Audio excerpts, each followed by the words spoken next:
I'll be the last one standing. Two hands in the air, I'm a champion. You'll be looking up at me when it's over. I live for the battle.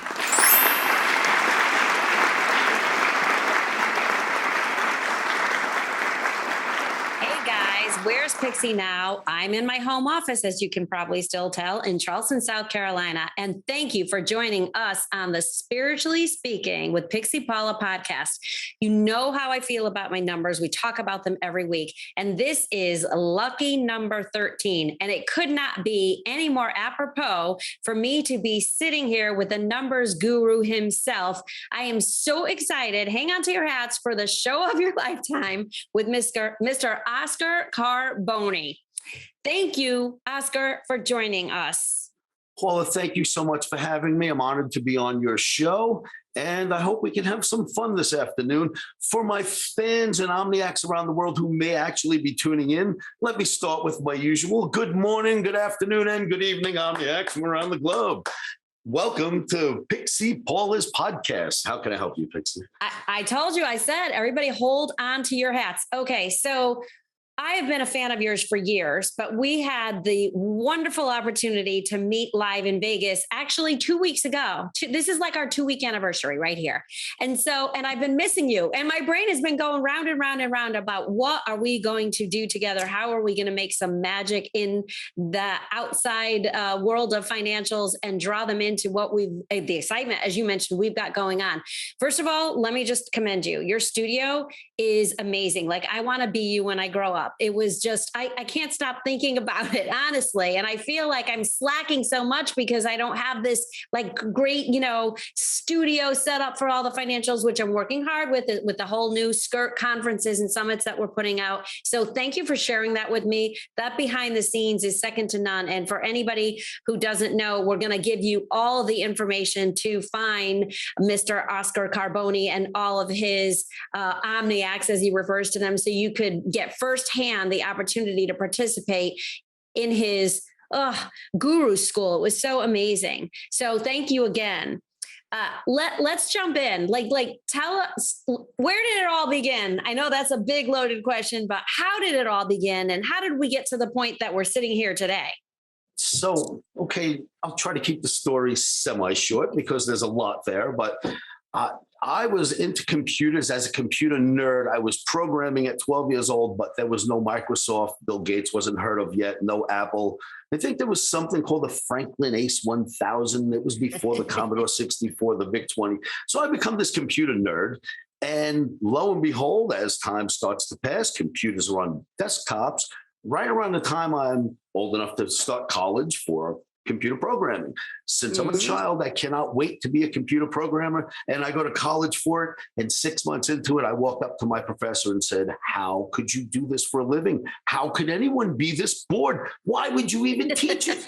I'm not doing this." So I told him I wanted to be a programmer my entire life. I've learned how to program my own way, of course. Now I'm learning by the books, and the logic's great, but the programming, boring. So with that, I decided to meet a girlfriend of mine who I'm married to today at her job for lunch. And it turns out to be on the trading floor in Manhattan, in the trade centers, which I've never heard of. I've heard of the stock exchange, not the Commodities Exchange. All right. So I go visit her, and the elevator doors opened. And as soon as I heard all the yelling and screaming, that got my attention. But a quick story, and you'll understand why I actually chose the business. So somebody takes me and puts a visitor's badge on me, literally takes me by the hand. I'm 18 years old. And he walks me onto the trading floor where I'm standing behind the gold pit. A bunch of people screaming and yelling prices that I don't understand. Very violent looking, but it's not violence, controlled chaos. So with that, one of the brokers turns around. He's screaming. I can see his back only. He turns and looks at me. I'm standing there next to a guy who's bringing me around, my tour guide. And he says, "You look like a smart kid. How do you spell the word commodities?" And then he turns back around and starts yelling. Now we're on the Commodities Exchange. So I think it's a joke. And I asked the guy next to me, "Hey, who is that gentleman?" He said, "Oh, I won't mention his name, but this man blank made over $10 million on the exchange. His brother's the head of the HUD of all New York State. Big guy." And as he says that, this guy turns around and now he's angry. And he says, I thought you were a smart kid. How do you spell the word? And I belted out, Commodities. And he writes it down. It says, smart kid, thanks for the help, and goes back and starts yelling. So I looked at the guy next to me and said, are you telling me he made $10 million in the building he can't spell the name of? I said, I am quitting school today. I'm going to night school for trading in markets, and I'm getting a job up here. And I started my career that day. I literally went to school that day, made some arrangements so at the end of the semester I could start night classes, and I went down on the trading floor and got myself a job. And that's amazing. We share that.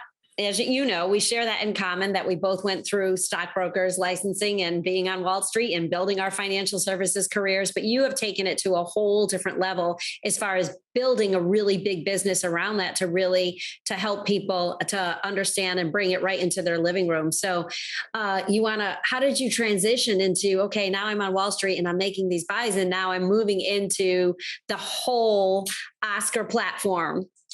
So interestingly enough, one of the things that caught my attention, because again, I was a computer nerd typing zeros and ones for 72 hours on end, which meant nothing, but that was my personality. When I got on the trading floor, I noticed that there was an old man who was doing something called technical analysis, which is keeping track of the markets using graph paper and a pencil.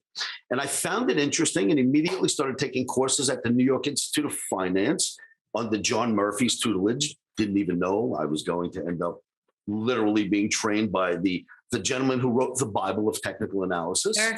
So amazingly, I'm under his tutelage on the trading floor every day. And I started transitioning what was technical analysis with paper and pencil onto a computer and showing it to some companies that were just starting to develop programs as DOS came out, and then of course Microsoft.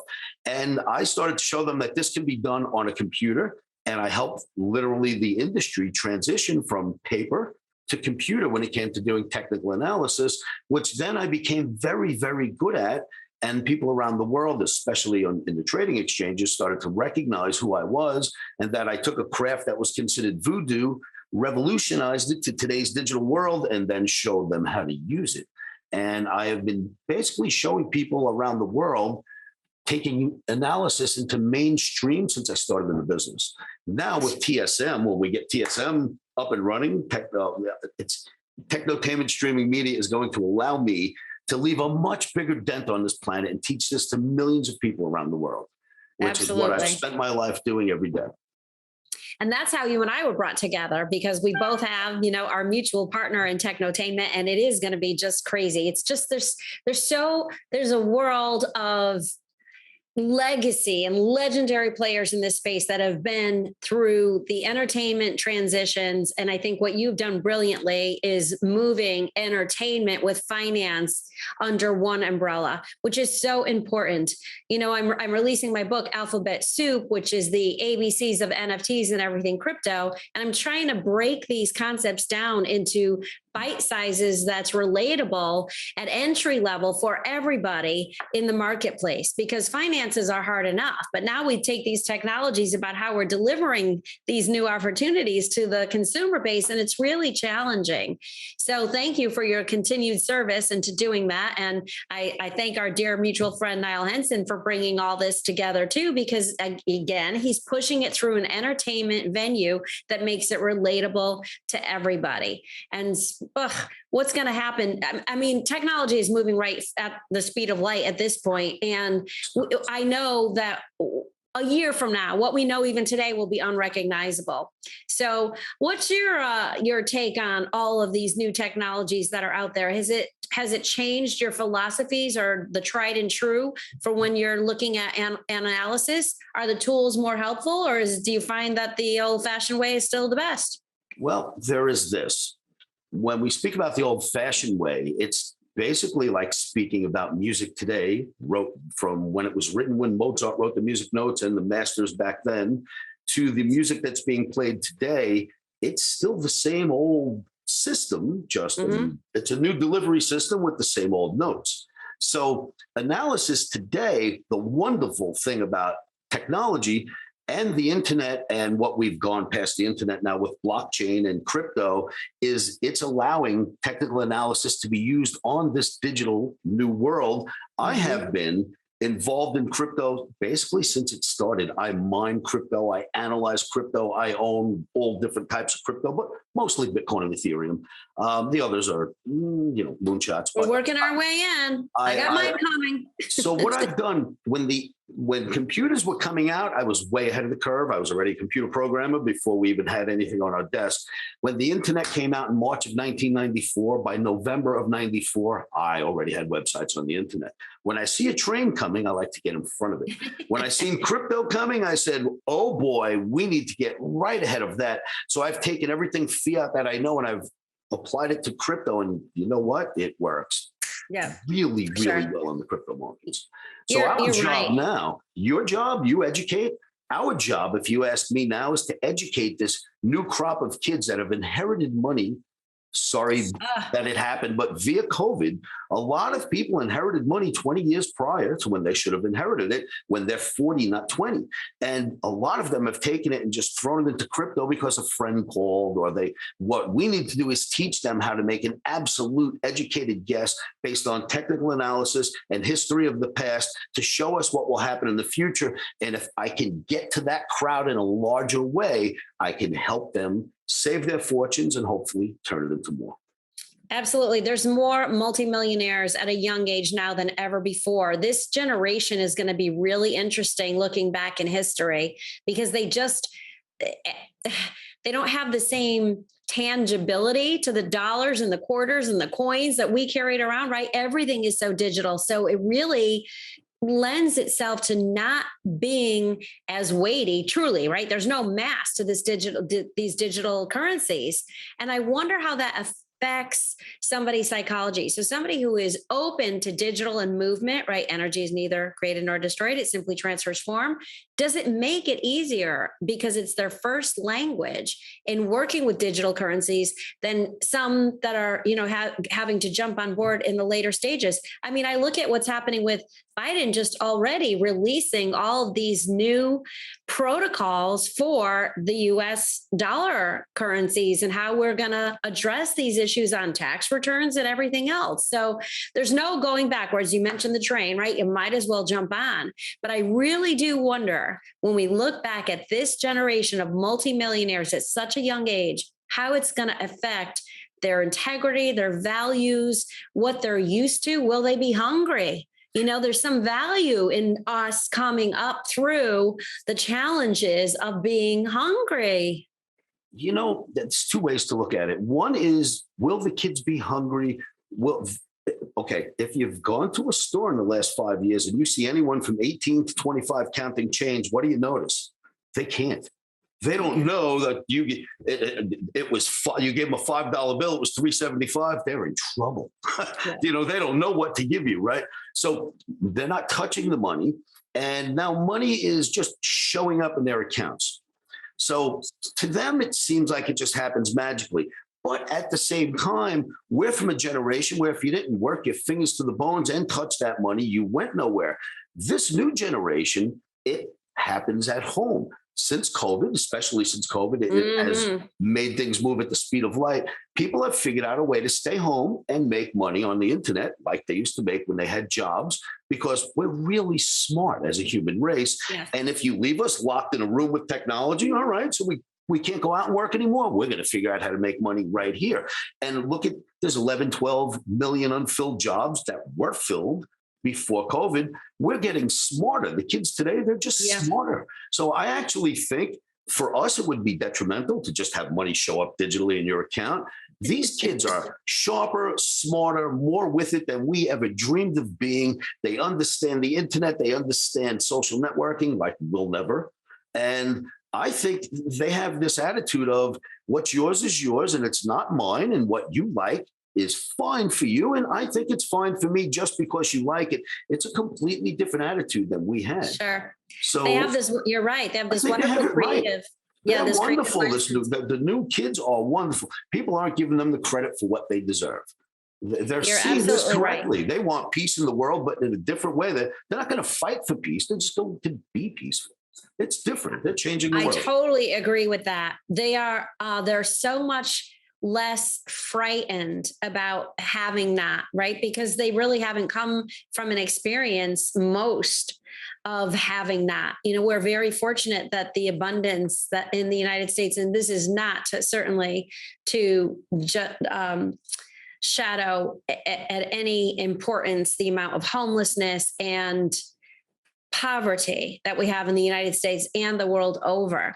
But you are right that with the proper solutions, you can solve with a click of a button, you can solve so many of the world's problems. So let's hope that this next generation does unite together to figure out how to bring what we're always after, right? World peace. I see that happening as a possibility more now than anything else that we do have our technologies. I think the last of the regimes of thinking that territory looks interesting, let's go take it. I think we're watching the end of, because the kids today one day will be those leaders. It's not how they think.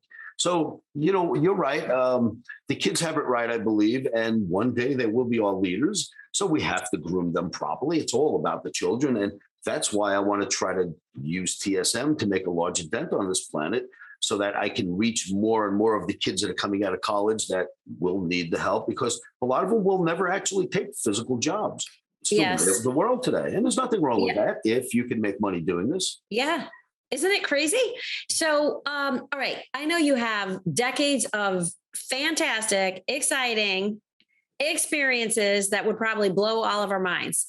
Do you have a few that you might want to share with us, or anything that was important to you that is worth saying, hey, here's a story. It made a big impact. I want to tell you. So there are so many, and it's so there are so many. Let's look at this from a slightly different angle. You help entrepreneurs or entrepreneurially minded people, correct? So you have women that are looking to build businesses. I came from an extremely tough background, wrong side of the tracks. Poor kid, didn't have the parents to back him up, ended up on Wall Street and was able to be an entrepreneur myself and rise with the cream of the crop there, even though I had no background. And one of the things I've noticed about entrepreneurs that they get wrong is that they leave breadcrumb trails for the way home if they get something wrong. You're going to start a business. You're going to make an attempt at something. Everybody listening that wants to start a business, I will tell you something right now. The biggest thing that you can do to help yourself move forward is to burn the bridges behind you.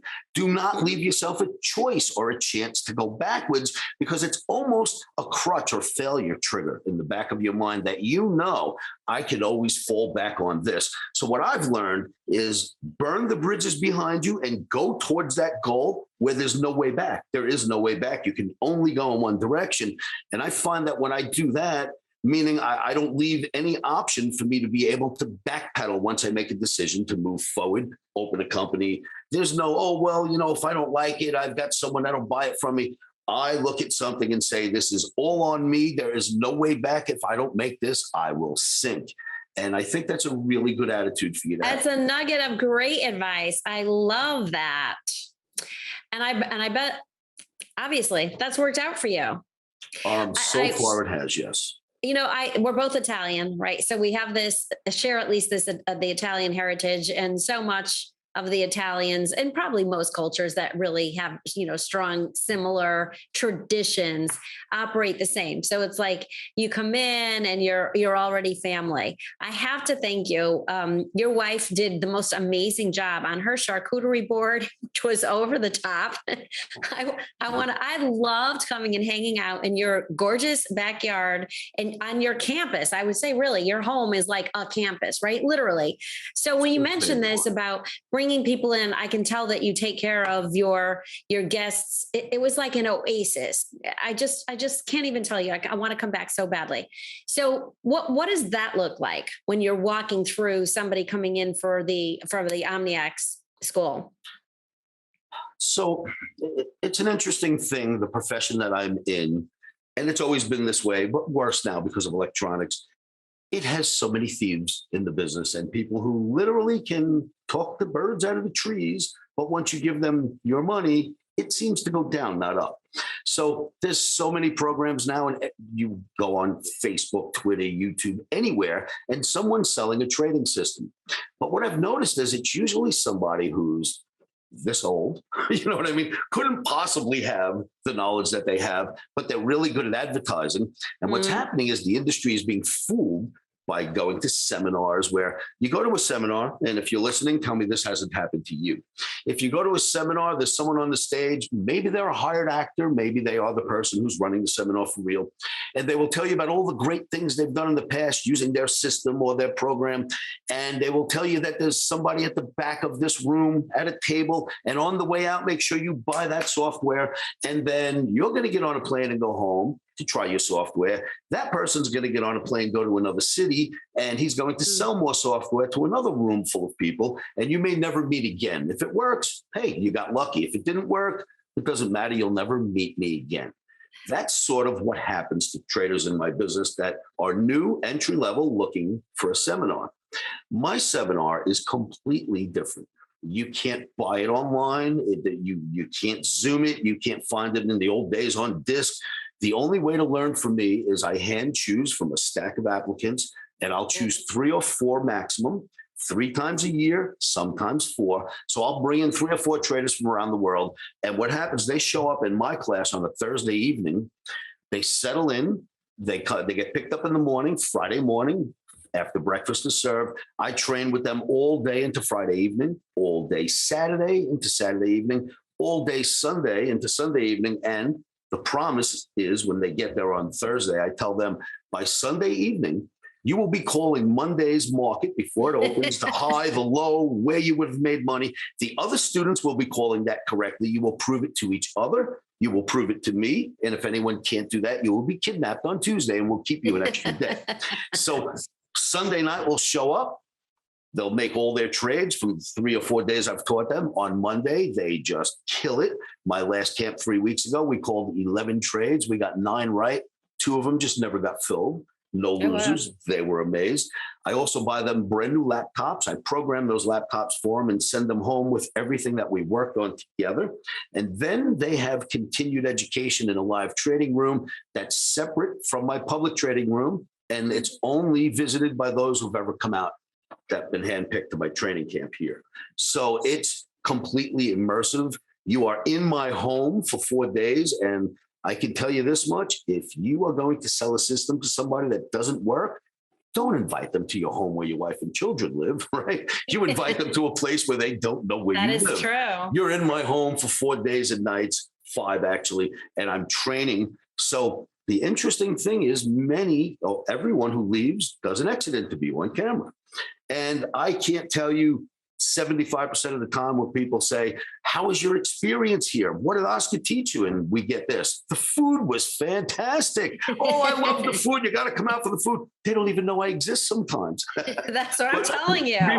Meanwhile, I teach them a craft that I'll only teach to a handful of people at a time, and it changes their lives.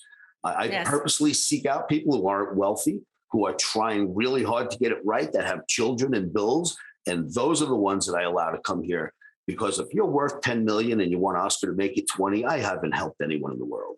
Yeah. If you're trying to get by and I bring you in and I can change your life, I've left a little bit of dent on the planet. We share that in common. I go after the accumulators because I feel like I'm adding so much more purpose there and making the difference. So I appreciate that you have the tolerance and the patience to do that as well. And it's hard work.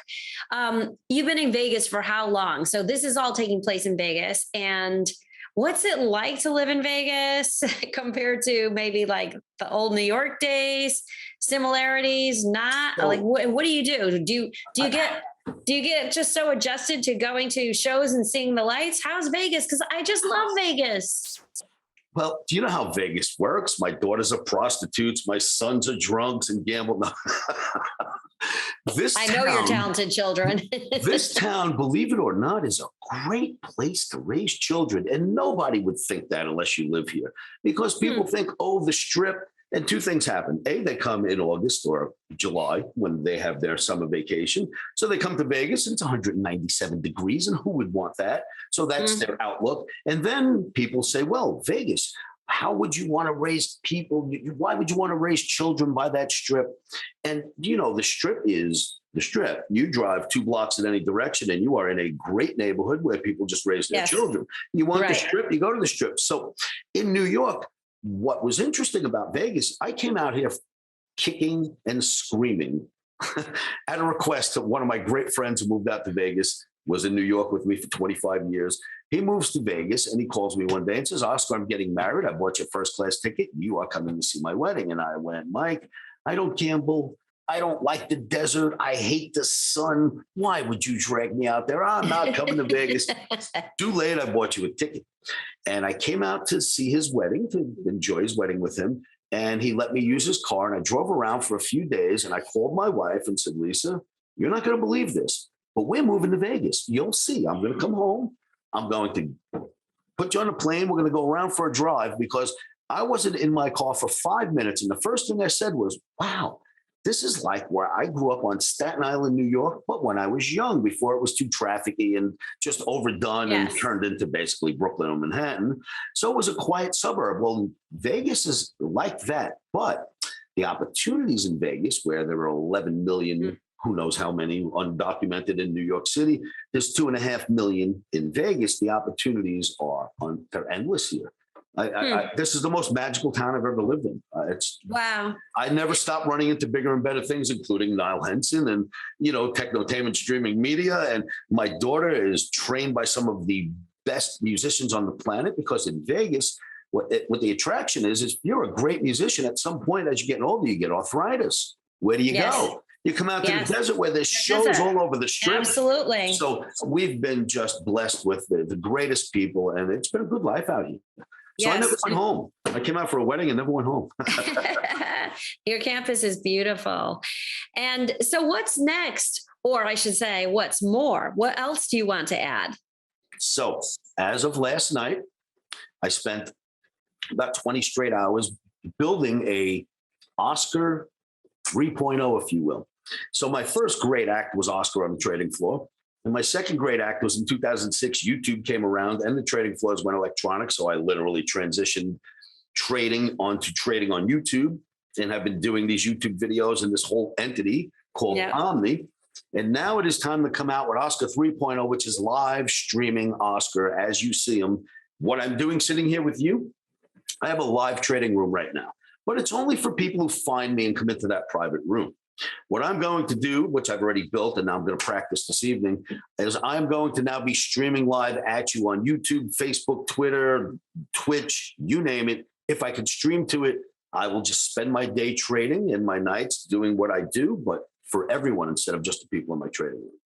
So that is my next great act. And then, of course, moving that into technotainment streaming media and Oscarnomics.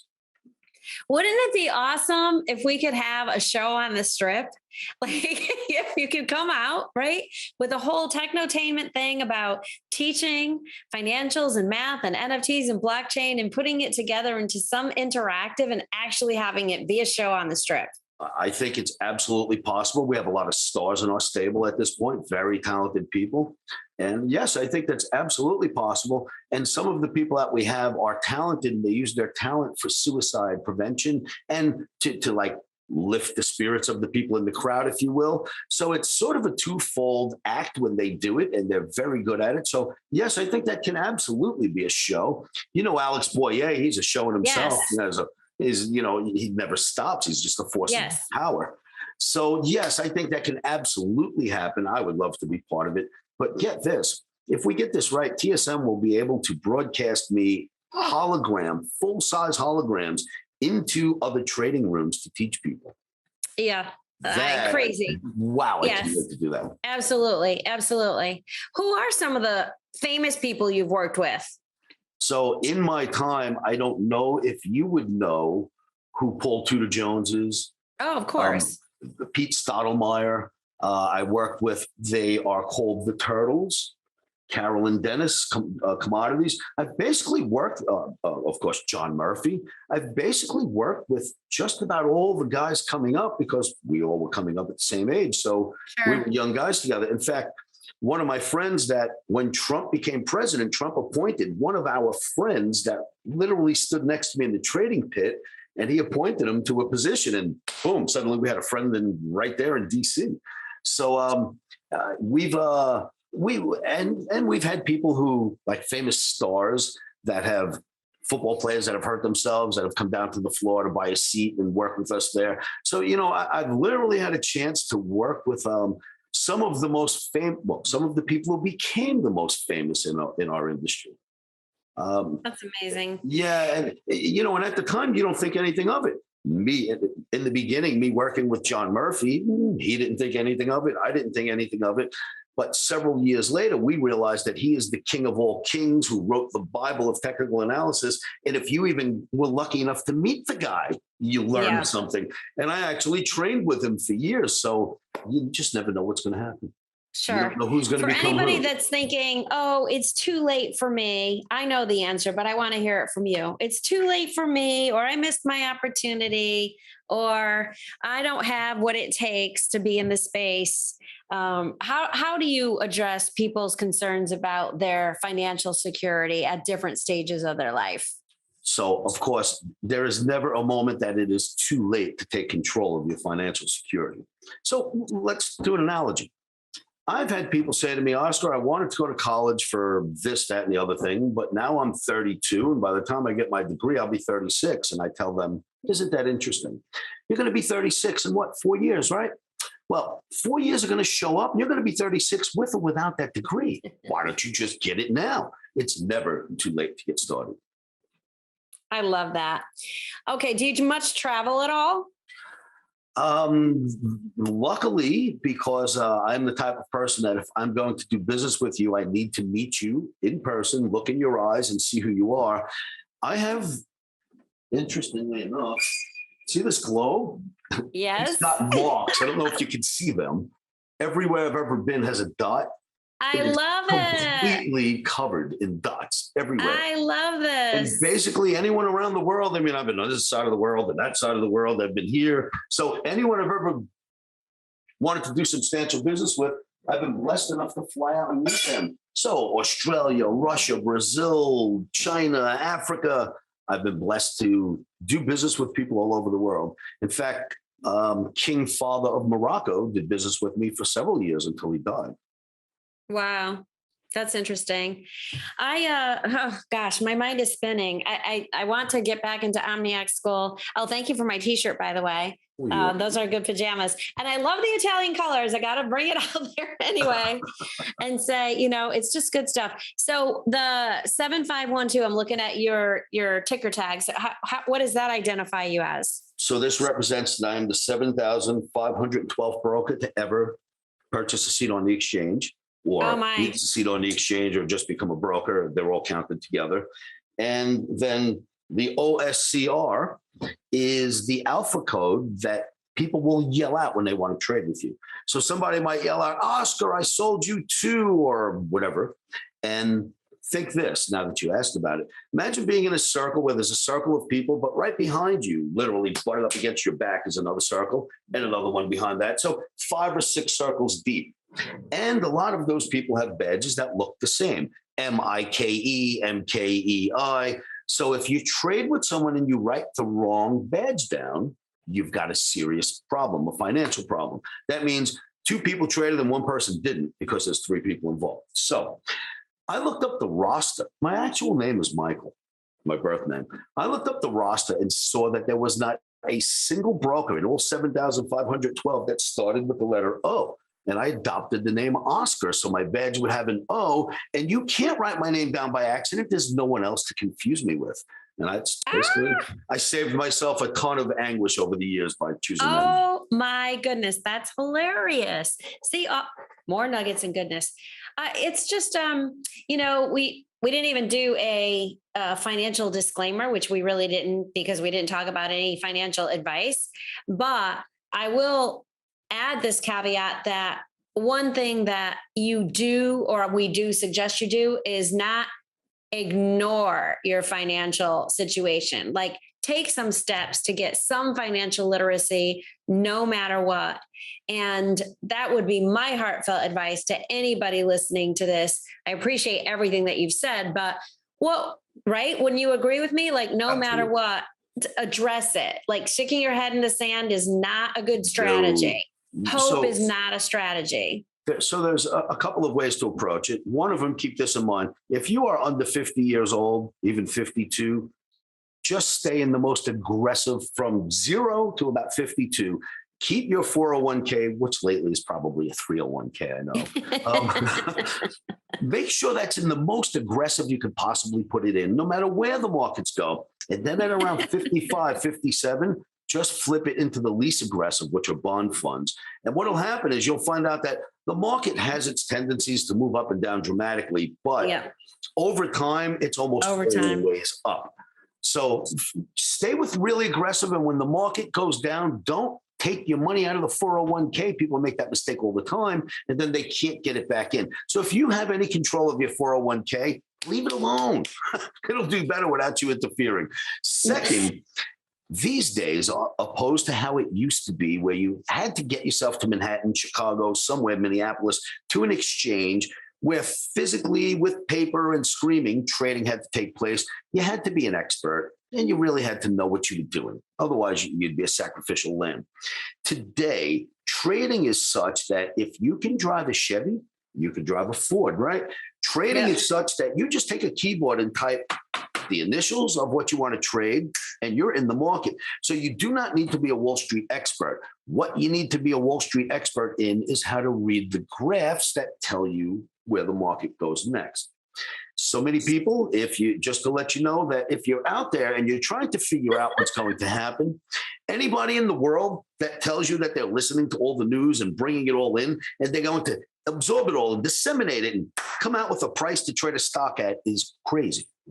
What does happen, though, is there's something called a chart or a graph, and it takes in all the information of all the reports that have ever come out from any company, what the president said or might say, anything that insider traders do, traders like us, our reaction to it, the people with the 401ks that are panicking, all of that comes out on the chart in one bar every day with no personality, right? There's no emotion. So if you can read that graph, you've weeded out all the extra fluff that confuses. And that's what I teach. Absolutely.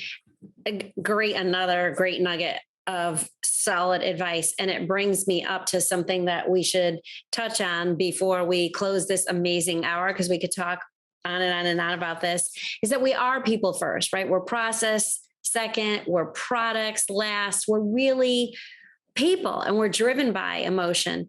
And it's not even just relatable to money or crypto or real estate or anything. It goes for everything across the board. We are relationship built, and we operate and we make moves and decisions based on our emotions. And some people say that all of our emotions can be broken down into just two: fear or love. And so all of our activities, all of our actions, we really could just take a little soul searching and say, am I making this decision out of fear or out of love? Well, greed, the third one that you can mix in there, right? It's fear, love, and greed. Those three are almost always part of any decision that gets made. Usually greed makes the bad decisions.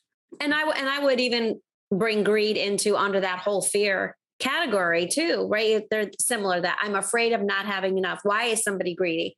They're afraid of something, right? That there won't be enough. Here's a great thing. I just got to tell you, I'm so excited about what we're going to do next. I want all of the listeners to pay attention. I'm going to apologize for I feel like I'm under like angel light coming down here. What's great on you? You look like an angel right now. I love it. I definitely mismanaged this light. I'm from Vegas. Apologies. Sunshine is all I know. They're going to all be listening and looking at you today. So thank goodness for that. But apologies for that. That's on me. That was my fault, not managing the shutters over there. So again, we are people first. I am so delighted. I feel like family. Your entire family is just amazing and wonderful. I look forward to what we're going to do next with Technotainment and and I cannot wait to come back to Vegas. I am excited about sharing everywhere that people can, we'll put up all your social contacts so that people can get more information on what you've got going on with Omniax. And I'm just telling you, Oscar, the whole Carboni effect it's totally mesmerized me. And I am so grateful for you spending time on our episode 13 of Spiritually Speaking with Pixie Paula podcast. And is there anything that you would like to leave as parting words for our audience? Yes. Paula, thank you so much. You're so gracious. And get ready to watch Technotainment streaming media change the world. Stay tuned to a theater near you. Thank you so much. Thank you, and thank you for having me. Glutathione is a big word. It's the body's own master antioxidant. It's a scavenger for free radicals, bacteria, and viruses. There are no products in the market with the ingredient NASET. NASET increases the production of glutathione that's in our body already to strengthen and enhance our immune system, elevate sense of well-being, support muscle strength and endurance, cognitive function, and liver support. It helps with increased energy and blood sugar regulation. Get your bottle of GSH Plus from www.salvationnutra.com.